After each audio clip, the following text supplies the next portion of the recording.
I've got a confession to make.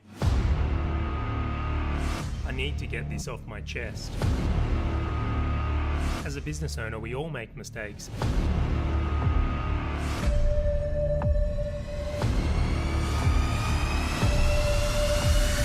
I've got to confess. And we are live. Confessions of a Business Owner, doing it all again. Welcome to the show, Kim Barrett. It's so good to have you on once again. Happy to be here, man. Pumped for today's episode. Ooh, today's going to be a pumper. And today we are talking about what has and has not worked in the first half of 2018. I don't know about you, man, but it's certainly been a year of ups and downs, some highs and lows, and a lot in the middle as well. How's things from your side? Yeah, definitely. Obviously, for us in Australia, it was also the end of the financial year, so we've done a big ton of reviews ourselves coming up, but only halfway through the calendar year. So, yeah, it's been topsy-turvy, but excited to keep things rocking for the rest of the new financial year and the rest of the calendar year. Absolutely. In Australia, particularly, like June is a very reflective month. I actually find it's my most reflective month. A lot of people will say December is when they really think about their business. But personally, I love that financial year snapshot. Like, I feel that's where you get really great insights and real data to make decisions and do things differently, which is timely considering we're having this conversation today. Yeah, 100%. So I'm excited because it's the perfect time of year to chat about it. So we'll lead straight into it there because I'm excited to hear your answers, particularly. I mean, how could I not be? But in 2018 so far, let's start with the win. Let's start with the positive. What has worked the best for you? There's many things that have worked, but I think the biggest thing for us has been understanding more so who we want on our team. So it kind of will probably fall into what we haven't done well as well. But we really are clear now on the type of person, their personality types, and how we bring people in. Whereas before I would just kind of be like, doors are open, hire everybody, close them. And then it's like, I think we did an episode on, we talked about how, good people are, or like okay people are the worst for your business. They're not bad, they're not great. So now just only holding that standard at great. And to be honest, we're getting a lot of great people apply. Some that are still not perfect for the role, but like the caliber of people that we are having come through to us is so much higher.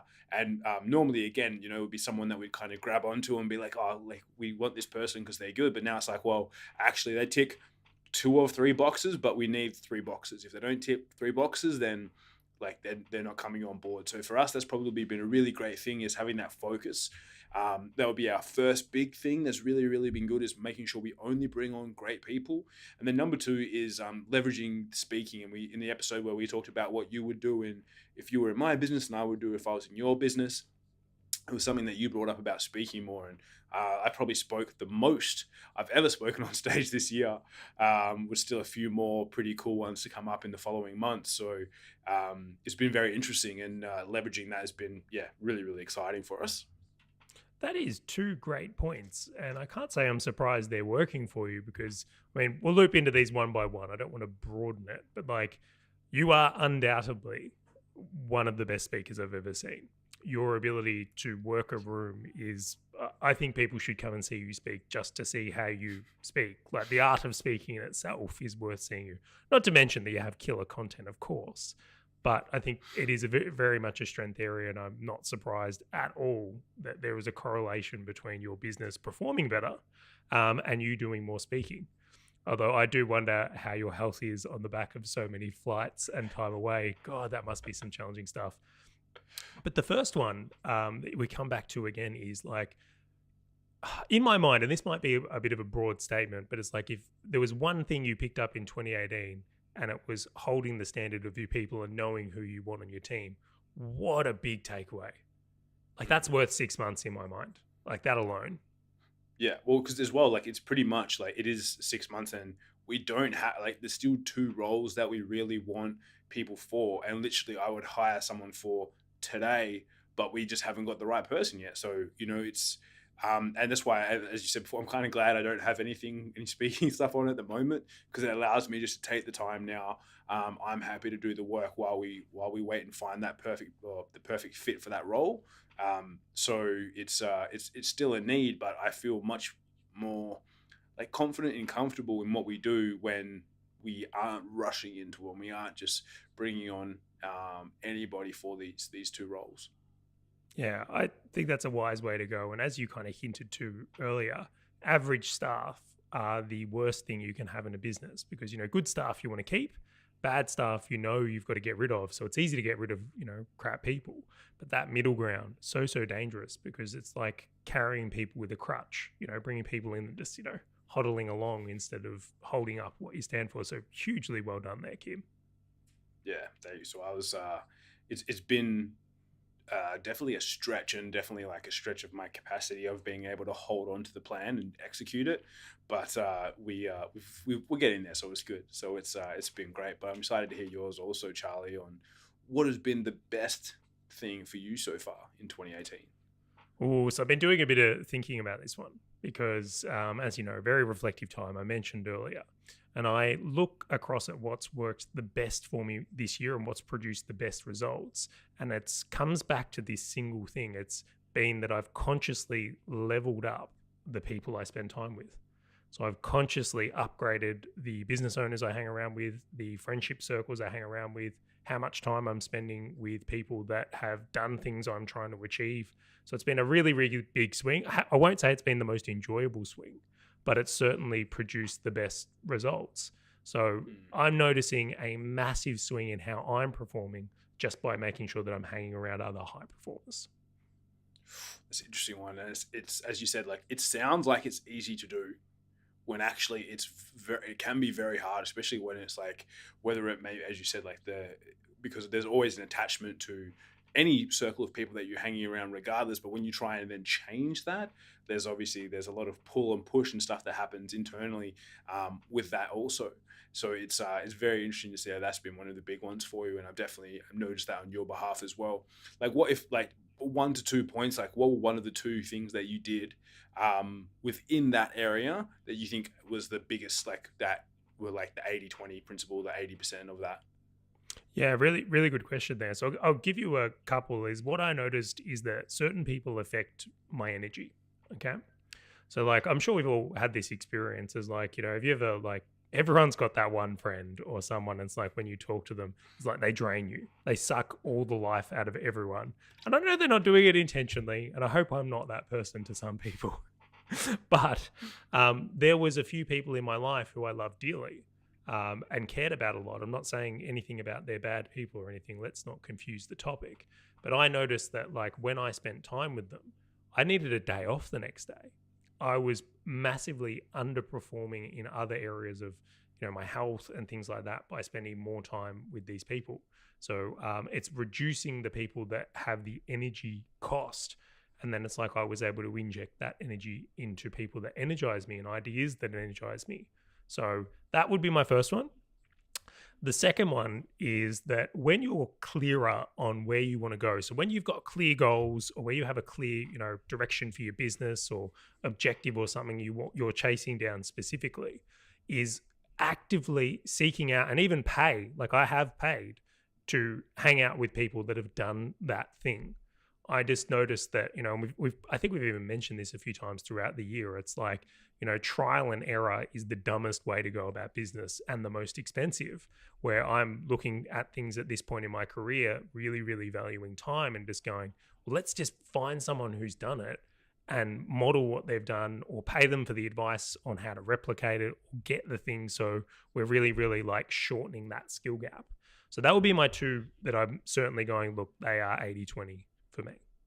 Yeah, perfect. And we kind of like, especially the second one, we touched on that in the last episode, I believe, when we talked about how to create that leverage in your business. So obviously you guys can all see that Charlie is not only talking the talk, he's walking the walk as well.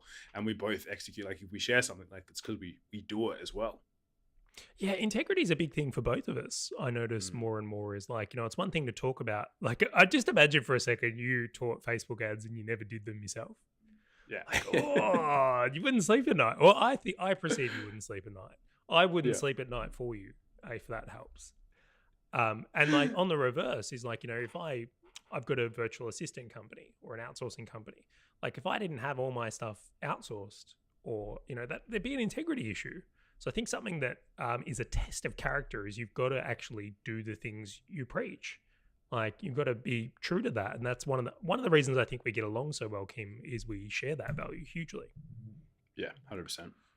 Oh, now we're on a high here. I can feel like we're like, yeah, winning for the first half of 2018. Like life's good on that front, but it's time to shift gears. It's time to talk about the other side.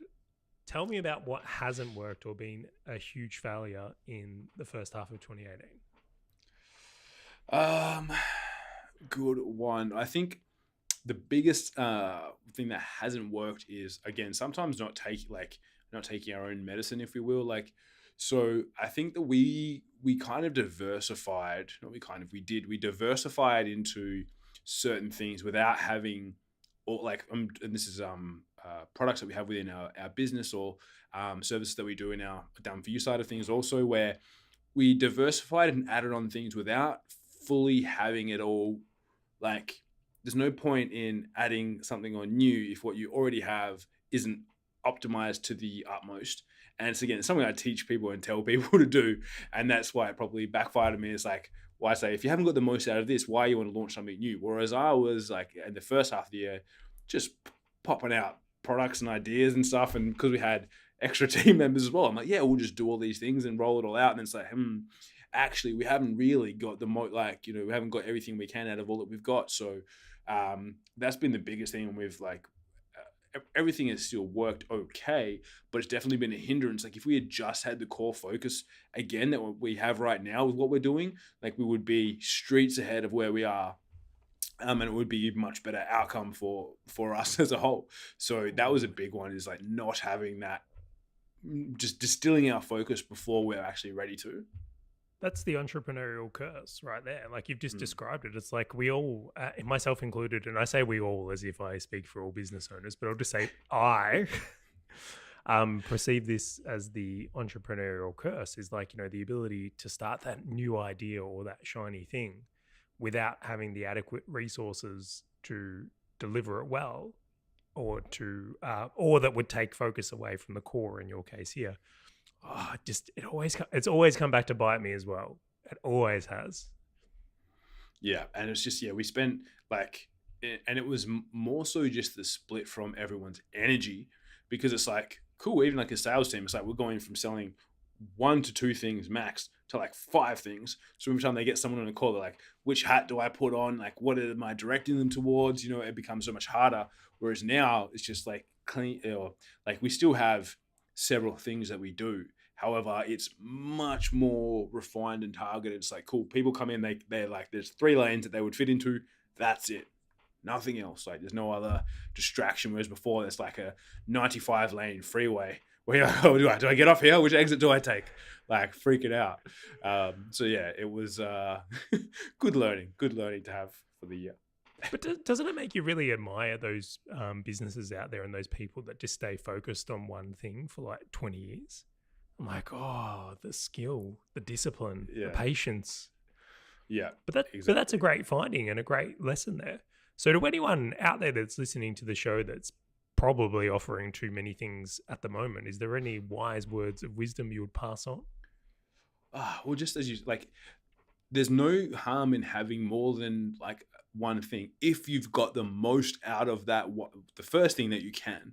And that's where I think it's like, as you said, the entrepreneurial curse, like you get something to like 60%, you're like, boom, done. Next thing. Like, that'll get up to 100 by itself. It's like, well, no, you've got to fully execute and have that get to 100% before you then move on to an ancillary. So that's the biggest thing. That's my big focus, is like, cool, the things we have on at the moment, fill them up. And then once they're at 100% of like what we can get from them, then we will add on something else. But until that point, just like stop trying to reinvent the wheel before it's even rolling. Do less for fewer people, but far, far better is comes back around a few times there. What's interesting is how much that actually ties into my point number 2. I'm looking at my notes. I'm like, I can't even say that point anymore. Always happens. I always steal your points before you say them. I'll go first next episode. I'm not being the courteous type. But I think there's a really powerful thing in there. And I will say, I commend you on, for one, recognizing it, because there's a lot of business owners out there that are suffering the symptoms of split focus, or lack of resources across the number of ideas or products and services or businesses they have. And like, you just pay this price of just like never getting anything done. You just get bogged down. There's this endless feeling of like, well, we got through this week, but we made like 0.0001% progress across, 5,000 projects that we really shouldn't have had going. Yeah, 100%. So what is, I mean, you don't have to create a whole new one, but let's dive into your point of what was the area that didn't work for you in the first half? Well, lucky for you, I always put some backup points in my notes so that I can have other things to discuss on the podcast, because I think you hit that one really well. And I certainly shared like a similarity in that. But one of the things that is, I'll say, secondary to that, and what really hasn't worked for me in 2018 is being like everyone else. So I'm going to put it out there, is that something I'm noticing more and more, and like, it's very, very, I don't know if you see this. I'll actually back this one up a step as well, is like, how many people do you see at the moment that are trying to be like Gary Vee, or trying to be like Tony Robbins, or trying to be like Russell Brunson, or whoever it is? And it's like they perceive, or we all perceive, that, this person got really successful by being like this. And if I be more like them, that I will get the same level of success they have. I mean, it kind of makes sense. But, at the same time, I could do the exact same training program as Usain Bolt. I ain't never going to run 100 meters in under 10 seconds. So what I'll come back to in business sense, though, is like something I noticed is there's a few things I've released this year throughout either Outsourcing Angel or the association, our mastermind group, or even this podcast, where it's like we were really similar to everyone else. And it's only when we be different and niche well, or do things differently, or be different, that we see the results from things. So I'll give you a really good example. I'll give you a very real example. A real raw example is that when we released this podcast, is like, I expected that based on the content we're making, we would do well in iTunes. So audio only. And the results have actually been that what makes our podcast unique is the video aspect. So because we do video, and, likely if you're watching this right now, hey, you can see me waving at you. But the video has been 90% of the views, watches, and downloads. And it was because we were different. So it was like trying to be like everyone else has cost me in ways. And it's like being that little bit different and having the guts, I suppose we'll call it, or the balls, or the courage, whatever way you want to go about it. But like, just be willing to be different enough to stand out and actually cut through that noise. So that's what has not worked. Yeah, that's so true. Like, I always like reference it as like, no one travels across town to get vanilla ice cream, but they'll kick down doors and trace all over to get a hit of pistachio. So if you're out there being vanilla, like it just doesn't work, because it's like, cool, what, like I can get vanilla up the street. Like I can get vanilla to me on Uber Eats, but if you want something that different, it's like that's it's what's needed when it's so much, not competition, but so much more ease of access to information and people and all that sort of stuff. Like, what's that one thing that's going to make you slightly different to everyone else? Yeah, and to make matters worse is like, at one point I was like, why aren't we doing well on iTunes? And then I listened to some other people's podcasts. I'm like, I've got to hear what other people are doing. I'll do some research. Maybe there's something we're missing. And I listened to these podcasts and I was like, these are really good. Like, these are really good podcasts. And I'm like, why would anyone listen to my podcast based on this? And I'm not discrediting our show. I don't want it to come across like that. But it's like, the truth is there's tons of people out there being good in that vanilla space. As you said, anyone can get it up the road. But if you want to do well in 2018 and onwards, or I'm sure prior to that as well, by the way, is like, you've got to be different. You've got to be that pistachio. You've got to be that creme brulee ice cream. Or actually, last weekend, I had apple pie ice cream, and it was ridiculous. I would drive back for it. You are right. But absolutely, what has not worked of 2018 for me.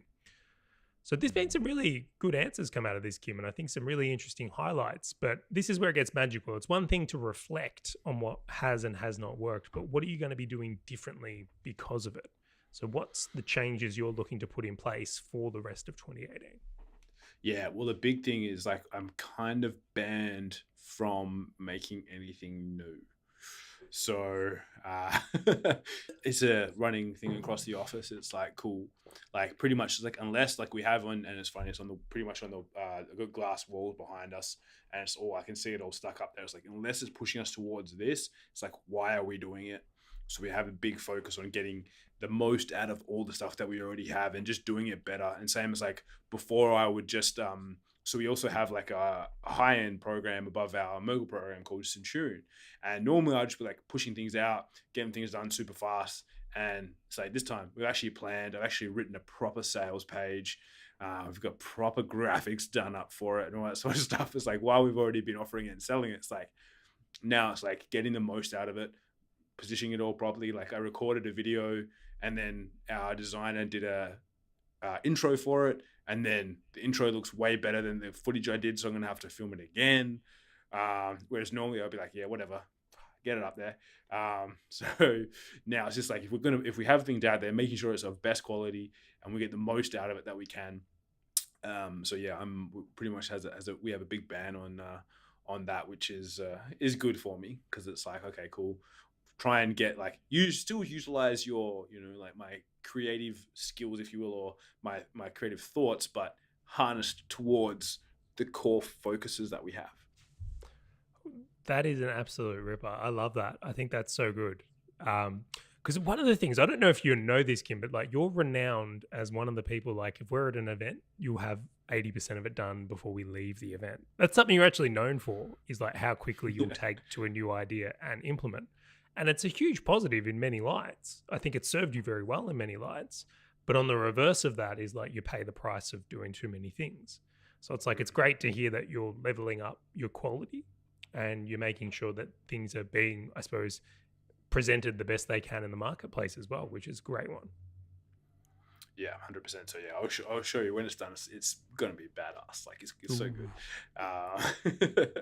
A sneak peek for you only. But what about you, Mr. Sir C? What is the big focus or shift or change that you'll be making based off previously? Because like somewhat sounds like you have already, but I'd love to hear if there's anything else in your notes there that you're going to be tweaking to adjust going forward. Well, are we ever really done? Like, I don't think I want to stop playing this game. It's like, business really is Kaizen. Like, it's an endless game of evolution and improvement. And like, I think that's one of the reasons I love it so much is like, it's not like a game Monopoly that's over. This is something we can keep going for. We could do another 50 years. It's no worries. If technology will allow my lifespan, we could do another 100 years. We'll see.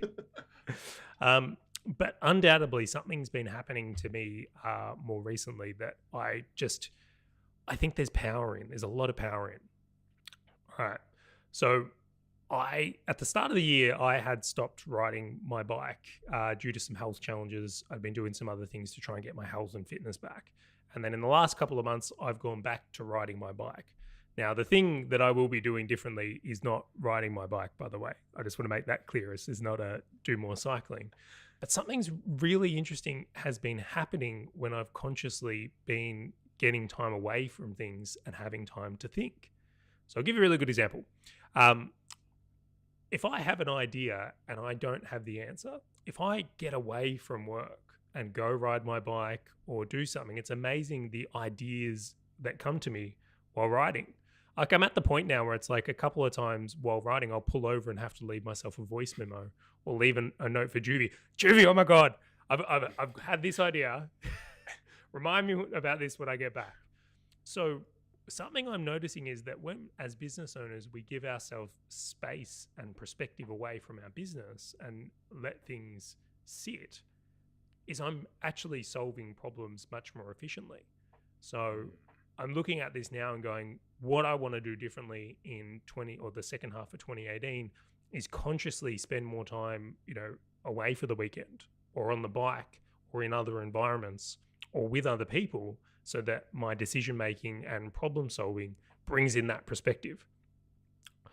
Now, has that ever happened to you or am I like borderline crazy? You travel a lot, but I'm sure some of your best ideas probably come to you while you're on the plane or... Yeah. Exactly. It's like as soon as you take your brain away from things, it's like, oh, hang on, like it's a great idea. Like I was walking to the gym the other day, So it's like if I train over the evening, I'll go home and then walk to the gym. If I train in the morning, I drive because then I go to work. But just by doing that, it's like even that like 10-minute walk and then go to the gym and like I listen to a podcast or something. And but I'm not like doing any work-based thinking. And then I come back, I'm like, oh, that's a great idea. Like, and I'll do the same thing, just dropping voice notes all over the place on the way back because they come up with something cool. Yeah. So what if we actively invoke that? And it's funny that physiologies come into both of our stories then. It's like when we're moving. So it's like, if I'm walking or if I'm riding or if you're in the gym or walking to the gym, it's that something going on that's like spawning goodness. So that is actively something I want to make different in the second half of 2018. Nice. I'll be making sure to check in with you and see that you keep that up. I'm going to steal that as well and do a little bit of that too. Well, this is one of the great things about doing this podcast is we can just steal each other's ideas and then implement and talk about it later. I'm all for it. I think we should rip each other off hugely based on this podcast so far.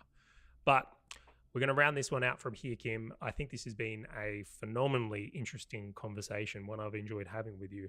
So this is it for Confessions of a Business Owner.